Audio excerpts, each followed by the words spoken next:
Assalamualaikum. Macam mana kita nak buat background dekat live TikTok kita bagi menarik lah. Ataupun kita nak ajak diorang masuk dengan sesi penerangan malam ni.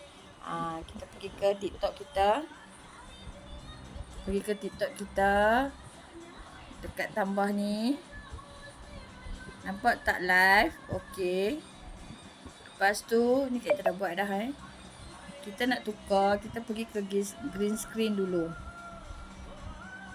Tekan green screen. Lepas tu kita tambahlah. Kita nak bubuh gambar apa pun boleh. Macam kat kita bubuh gambar Kak Miza Hamdan ni. Untuk malam ni. So nampak menarik kan kalau kita nak buat live kan. Lepas tu masa kita buat live ni muka kita pun dah ada lah. Lepas tu kita terus tekan go live sajalah.